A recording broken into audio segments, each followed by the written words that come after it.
இப்போ நீங்கள் வந்தபோது இருந்த சிஸ்டமும் இப்போதுக்கும் சிஸ்டத்தில் சேஞ்சஸ் இருக்கா, மாறுபட்டிருக்கான்னு கேட்குறேன்.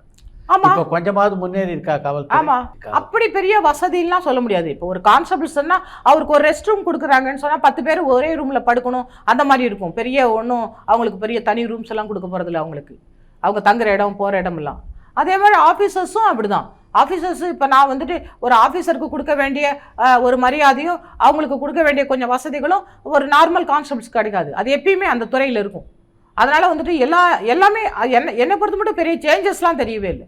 எப்பயுமே காவல்துறை இயங்கிட்டு இருக்காங்க. இப்போ நடைமுறையில் உள்ள கேஸ்க்கு ஏற்ற மாதிரி அவங்கவுங்க செயல்படுறாங்க, அவ்வளோதானே தவிர பெரிய மாற்றங்கள்லாம் ஒன்றும் நடக்கலை காவல்துறையில். உங்களுக்கு இந்த துறையில் ஒரு ரோல் மாடலாக இருந்ததுன்னா யாரை சொல்லுவீங்க நீங்கள்? போலீஸில் வரும்போது ரோல் மாடல்லாம் பார்த்து நான் வரல. எனக்கு தெரியாது, ஒரு ஐடியாவே இல்லை. பெண் போலீஸ் எங்களுக்கு முன்னாடி எங்களுக்கு முன்னாடி ஒரு எஸ்ஐயோ இன்ஸ்பெக்டரோ, இப்போ நான் இருக்கிறேன், இப்போ நான் பேட்டி கொடுக்குறேன், ஓகே மித்த இப்போ பெண் போலீஸ் பார்க்குறாங்க. இப்போ அந்த மாதிரி இவங்க நல்லா பண்ணியிருக்காங்களே நம்ம பண்ணலான்னு சொல்லுவாங்க. எங்களுக்கு முன்னாடி யாருமே சப் இன்ஸ்பெக்டராவோ பெண் போலீஸ் இல்லை.